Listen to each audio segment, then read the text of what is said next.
You're drowning in your own mind, aren't you? That mental quicksand pulling you deeper every time you struggle against it. Those toxic thoughts multiplying like cancer cells, spreading through every corner of your consciousness until you can't remember what peace feels like anymore. Yesterday, a man messaged me saying he stood on a bridge for 3 hours, paralyzed between jumping and walking away. What saved him wasn't hope or faith, it was remembering a single line from Seneca. Every new thing excites the mind, but a mind that seeks truth turns from the new and seeks the old. He realized his pain wasn't unique. Millions before him had survived this exact mental torture using ancient wisdom that modern therapy is only now rediscovering. Welcome to the philosophical battlefield, where we're about to commit premeditated murder against every negative thought pattern that's been living rent-free in your head. These 7 Stoic laws aren't self-help candy coating. They're psychological weapons of mass destruction, designed by philosophers who faced execution, slavery, exile, and still maintained unshakable mental fortitude. Your mind has become a dictatorship where negative thoughts rule through fear. Every morning, you wake up already defeated, surrendering to the tyranny of your own mental patterns.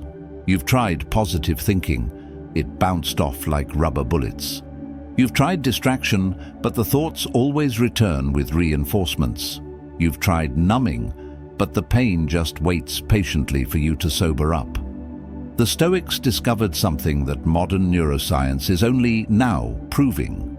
Your brain is literally plastic, moldable, reprogrammable.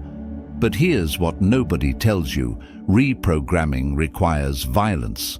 Not physical violence, but philosophical violence against the lies you've accepted as truth. Marcus Aurelius didn't write meditations. He wrote battle strategies against his own mind. Epictetus didn't teach philosophy. He taught mental warfare. Seneca didn't give advice. He provided weapons. Right now, you're living in a mental matrix, and these 7 laws are your red pill. Each one will feel like ripping off a band-aid that's been fused to your skin for years. Some will make you angry because they'll expose how complicit you've been in your own suffering. Others will make you cry because they'll show you exactly how much power you've given away to circumstances beyond your control. But if you survive all 7, if you absorb them into your mental DNA, you'll emerge as something dangerous, a person who cannot be mentally broken, a person whose inner peace doesn't depend on outer circumstances, a person who treats negative thoughts like a bouncer treats troublemakers, acknowledged, then forcibly removed. Before we detonate these philosophical bombs in your consciousness, commit to this journey. Smash that like button like you're crushing your first negative thought. Subscribe and hit the bell, because this channel is your mental dojo. Share this with someone drowning in their own darkness. And whatever happens, don't skip forward. Each law is precisely sequenced to create maximum psychological impact. Now let's dive in. Number 1. Execute your inner victim. You've been nurturing a parasite, feeding it your energy, your time, your potential. That victim mentality whispering sweet poison in your ear. It's not your fault. You can't help it. You're broken. You're special in your suffering. Epictetus, who had his leg deliberately broken by his master, declared, "It's not what happens to you, but how you react to it that matters." A crippled slave understood what you haven't yet.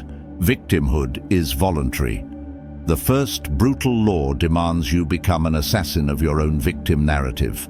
Every sob story you tell yourself is a chain you forge link by link. That childhood trauma you wear like a badge. It happened to you, but it doesn't have to happen through you every single day. You're not honoring your pain by keeping it alive. You're weaponizing it against your own future. Watch how you talk to yourself. You say, "I can't," when you mean, "I won't." You say, "I'm broken," when you mean, "I'm uncomfortable." You say, "Why me?" when you should be saying, "What now?" This isn't positive thinking garbage. This is linguistic precision that rewires your neural pathways. The Stoics understood that language creates reality. Every victim story you tell yourself literally carves neural grooves in your brain, making it easier to think that way tomorrow. A woman once told me she was destroyed by her divorce. I asked her, "Are you physically dismembered?" She looked shocked. "Then you're not destroyed," I continued. "You're disappointed."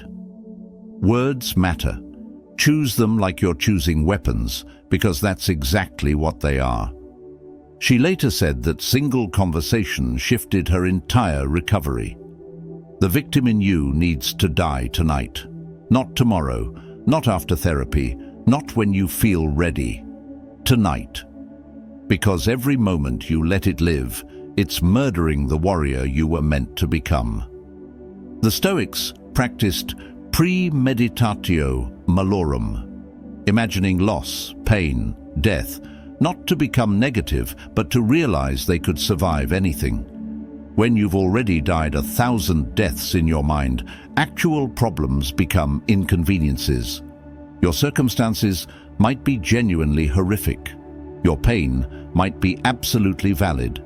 But your victim identity? That's a luxury you can no longer afford. The moment you stop being the star of your own tragedy, you become the author of your own triumph. Kill the victim, or the victim kills your potential. There's no third option. Number 2. Own your mental kingdom. Society sold you the ultimate lie, that your thoughts just happen to you, like weather happens to buildings. Wrong. Dead wrong. Devastatingly wrong. Marcus Aurelius commanded legions but wrote, "Confine yourself to the present." An emperor understood what you're about to learn. You're not responsible for your first thought, but you're absolutely responsible for your second thought and every thought after that. This law will terrify you because it strips away your favorite excuse. I can't help what I think. Every negative thought you entertain is a choice. Not the arrival of the thought, that's automatic, but the entertainment of it, the rumination, the mental hospitality you offer to toxic thinking. That's you rolling out the red carpet for your own destruction. You've become a mental hoarder, collecting negative thoughts like some people collect newspapers.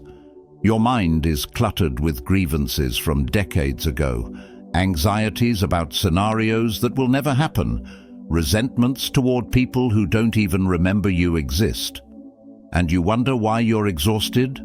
You're running a 24/7 hotel for thoughts that should have been evicted years ago. Here's the savage truth the Stoics knew. Every minute you spend in negative thinking is a minute you've stolen from your own life.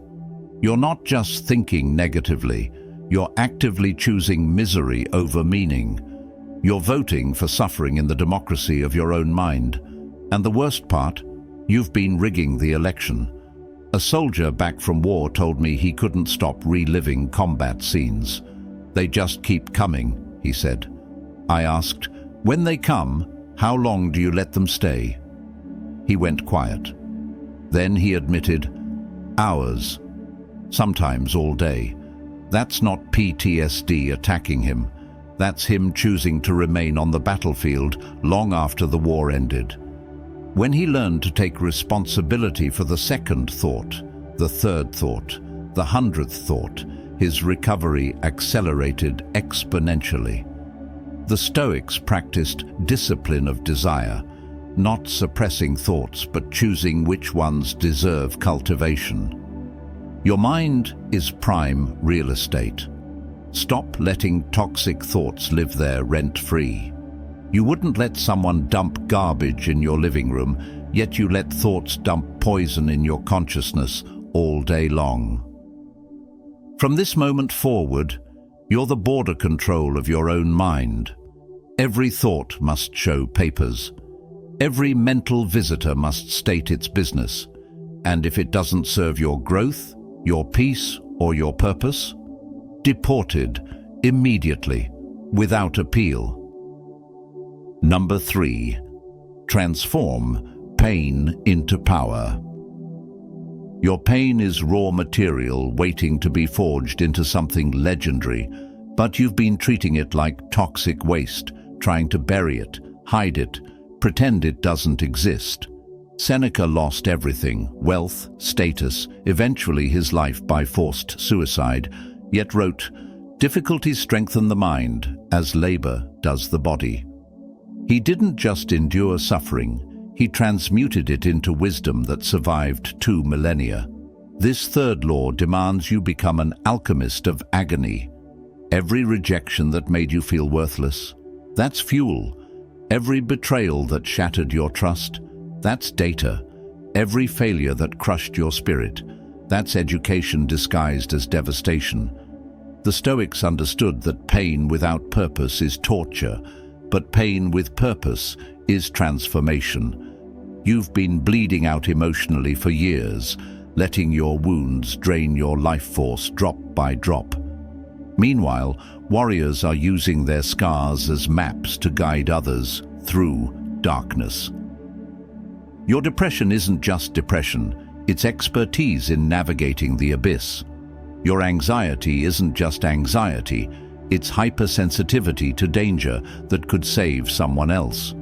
Your trauma isn't just trauma, it's a doctoral degree in survival that universities can't teach. A woman who lost her child to cancer told me something that rewired my entire understanding of grief. She said, "My son's death was going to happen regardless, but whether it destroyed me or transformed me, that was my choice. I decided his legacy wouldn't be my breakdown, but my breakthrough." She now counsels parents through the unthinkable, turning her annihilation into others' salvation.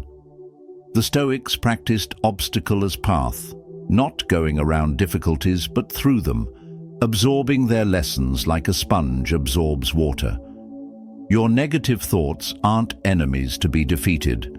They're teachers showing you exactly where you're still fragile. That crushing loneliness, it's teaching you self-companionship. That burning rage, it's showing you where boundaries need to be built. That paralyzing fear, it's revealing where courage needs cultivation. Stop treating your emotional wounds like handicaps. Start treating them like horrible gifts that came with hidden superpowers. The depth of your pain is the exact measure of your potential power, but only if you alchemize it instead of anesthetizing it.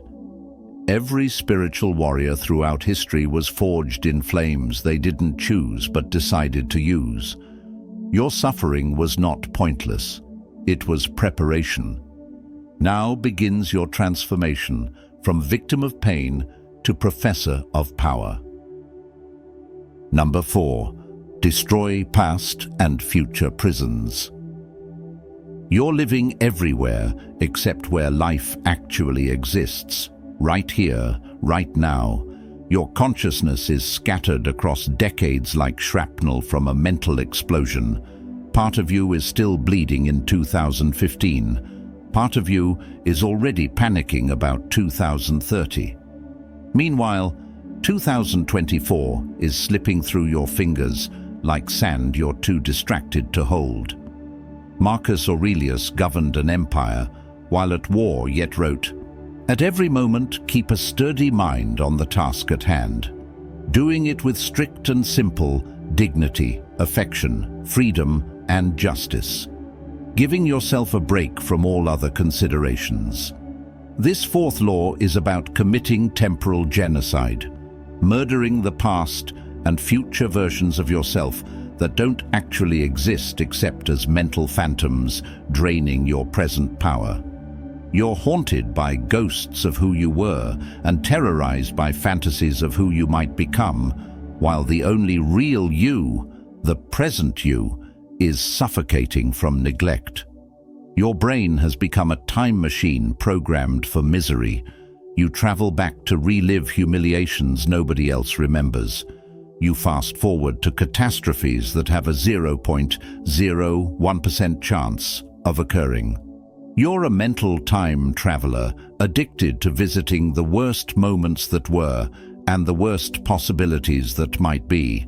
Meanwhile, your actual life, this moment, this breath, this heartbeat, is homeless in your own consciousness. A man came to me destroyed by his business failure 3 years ago. He spoke about it like it happened yesterday, voice shaking, eyes wet, hands trembling. I asked him, "Where is that failure right now?" He looked confused. "Show me where it exists in this room, in this moment," I pressed. He couldn't, because it didn't exist except as electrical patterns in his brain that he kept activating. He was literally electrocuting himself with memories, performing voluntary mental torture. The future prison is equally brutal. You're serving life sentences for crimes you haven't committed, might never commit, but you're experiencing the punishment in advance through anxiety. You're pre-living failures, pre-grieving losses, pre-suffering pain that exists nowhere except in your imagination. The Stoics called this suffering twice, once in imagination, once in reality, if it even happens. Here's the mind-shattering truth. The past and future are mental constructs. They're not real, they're stories. Memories are just present thoughts about past events, corrupted, edited, unreliable. Future projections are present thoughts about potential events, usually wrong, always uncertain, definitely stealing your now. You're sacrificing the only moment you actually have for moments that either no longer exist or don't exist yet. Starting today, you become a bounty hunter of your own attention. Every time you catch yourself time traveling, you drag yourself back to now with violence. Not gentle redirection, violent reclamation. Because every second spent in temporal fantasies is a second of real life murdered. The present moment isn't just where life happens. It's the only place where change is possible, where power exists, where you actually are. Number 5. Master the art of not giving a fuck. You're hemorrhaging mental energy, caring about everything, which means you have no energy left to care about anything that actually matters. You're emotionally bankrupt because you've been investing your fucks in penny stocks, other people's opinions, social media validation, whether strangers like you, what your ex is doing, who said what about whom. Epictetus taught, wealth consists not in having great possessions, but in having few wants. He wasn't talking about money. He was talking about mental currency. This 5th law demands you become strategically indifferent, a master of selective caring. Not apathy, that's weakness. Strategic indifference is power. It's knowing that you have limited mental resources and choosing to invest them only in what serves your purpose, your peace, and your principles. Everything else gets the beautiful response of absolute indifference. You've been programmed to care about everything equally. Someone's random Instagram post triggers the same emotional response as your actual goals. A stranger's opinion carries the same weight as your own intuition. You're a caring machine with no filter, no strategy, no discrimination.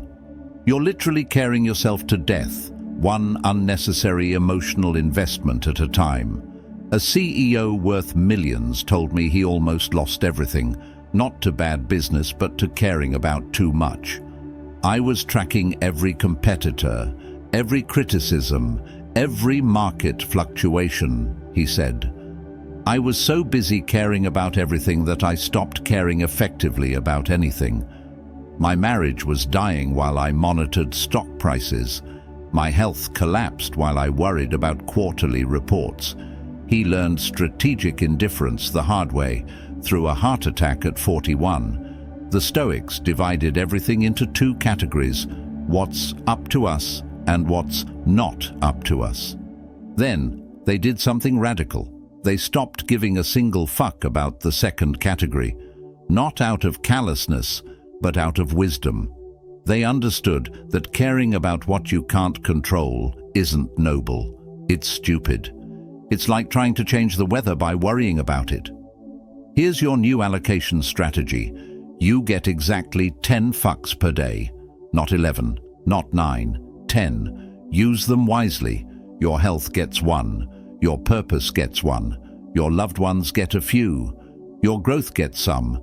But that co-worker's attitude, 0 fucks. That political argument online, 0 fucks. Whether people understand you, 0 fucks. You're now running a hedge fund of caring, and most investments don't meet your minimum requirements. Watch what happens when you stop caring about trivial things. You suddenly have enormous energy for essential things. When you stop bleeding attention on everyone else's drama, you have enough presence for your own dreams. When you stop investing in others' opinions, you become wealthy in self-respect. This isn't becoming cold, it's becoming strategic. You're not shutting down emotionally, you're opening up to what truly matters by closing the door on what doesn't. The art of not giving a fuck isn't about giving no fucks.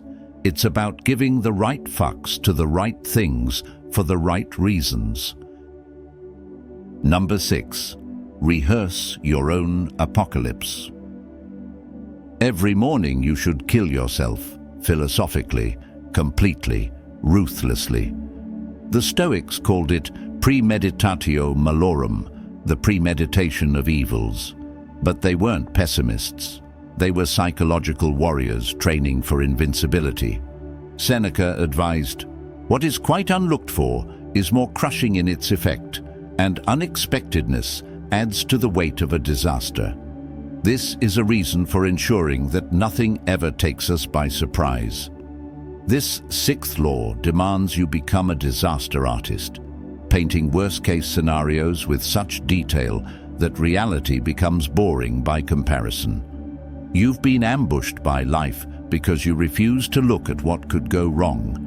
You're psychologically naked in a battlefield, surprised when you get wounded. The Stoics armored themselves with imagination, making friends with catastrophe before it arrived. Visualize losing everything, not as fear porn, but as mental vaccination. Your job? Gone. See yourself clearing your desk. Your relationship? Ended. Feel yourself alone in an empty apartment. Your health? Failing. Imagine yourself in that hospital bed. Your reputation? Destroyed. Watch everyone turn away. Don't run from these images. Run toward them. Embrace them. Dance with them until they lose their power to terrorize you. A surgeon told me she performs every operation twice. Once in her mind, where everything goes wrong, then once in reality, where she's prepared for anything. I've already handled every possible disaster in my imagination, she said. So when complications arise, I've been there before. My hands don't shake because my mind has already survived this moment 100 times. You're terrified of thoughts you've never thought through. You're running from shadows you've never faced. Your anxiety is mostly about anxiety, fear of fear itself. But when you've mentally rehearsed your destruction and survived it in consciousness, actual problems become almost boring. Oh, this. I've died from this 1,000 times in my mind. This is nothing new. The Stoics weren't masochists. They were realists who understood that everything you have is already lost. Your life is on loan.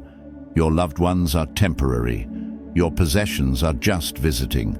When you truly absorb this, You stop clinging desperately to what was always going to slip away. You enjoy things more because you know they're fleeting. You love harder because you know everyone dies. This isn't negative thinking, it's ultimate preparation. When you've mentally rehearsed every form of loss, you become psychologically impossible to surprise, impossible to break, impossible to defeat. You've already survived your worst nightmare in consciousness. Reality becomes easy mode. Number 7. Let death be your life coach. You're living like you're immortal, and it's killing your life. Procrastinating on dreams because you think you have forever. Tolerating toxic people because you assume there's unlimited time to find better. Postponing joy because you believe tomorrow is guaranteed. Marcus Aurelius, the most powerful man in Rome, reminded himself daily, "You could leave life right now. Let that determine what you do and say and think." This final law is the most brutal because it's the most honest. You're dying right now. As you watch this, every second is a small death, and you're either using those seconds or losing them. The Stoics didn't meditate on death to become morbid. They did it to become electrically alive. When you truly understand you're temporary, every moment becomes sacred, every choice becomes critical, every thought becomes precious or pointless. Your negative thoughts are luxury items for people who think they have time to waste. Depression assumes a past worth dwelling on. Anxiety assumes a future worth fearing. But what if you had 24 hours left? Would you spend it replaying that embarrassing moment from high school? Would you waste it imagining scenarios where everyone hates you? Death is the ultimate bullshit detector, exposing which thoughts deserve your dying moments and which don't. A woman diagnosed with terminal cancer told me something that shattered my perception. Cancer didn't ruin my life. It revealed how much of it I had already wasted. I spent 40 years postponing happiness, waiting for perfect conditions. Now, with 6 months left, I'm finally living. How fucked up is that? I needed death to teach me life. She lived those 6 months with more intensity than the previous 4 decades. Then she lived another 2 years, then 5. Her doctors called it miraculous. She called it finally showing up. You've been sleepwalking through existence, occasionally awakened by crisis, only to hit snooze again. You're saving your authenticity for someday, hoarding your love for the right person, postponing your purpose for better timing. Meanwhile, death is counting down, and you're acting like the clock isn't ticking. The cemetery is full of people who were going to change tomorrow, who were about to start living, who almost became themselves. Memento mori. Remember you die, not to create panic, but to create priority. Every negative thought pattern you entertain is time stolen from a finite existence. Every moment spent in mental misery is a moment your future dead self would kill to have back. You're not just wasting time, you're wasting life, and you don't know how much you have left. From today forward, let death be your advisor. Before every thought spiral, ask, if I had a week left, would I spend it thinking this? Before every mental argument, ask, is this worth my dying breath? Before every worry session, ask, will this matter when I'm dead? When death becomes your life coach, life becomes your masterpiece. You've just witnessed the execution of your old mind. 7 laws, 7 deaths, 7 rebirths. The negative thoughts that entered this video with you, they're casualties of philosophical warfare. You're not the same person who clicked play. That person is dead. Good. These Stoic laws aren't suggestions. They're commands from your highest self to your current self. Implement them with violence. Practice them with obsession. Live them like your sanity depends on it, because it does. Marcus Aurelius, Seneca, Epictetus, they didn't just think these thoughts, they bled them, breathed them, became them. Your mind is no longer a democracy where every thought gets a vote. It's a dictatorship where you reign supreme. Your negative patterns have had their day in court, sentenced to death, effective immediately. The victim is dead. The time traveler is terminated. The people pleaser is executed. What remains is something dangerous, a mind that cannot be broken because it's already been rebuilt from philosophical steel. If this hit your soul, hit that subscribe button like you're sealing a pact with your future self. Share this with someone drowning in their own thoughts. Comment your affirmation as your declaration of mental independence. Your transformation starts now, not tomorrow. Now.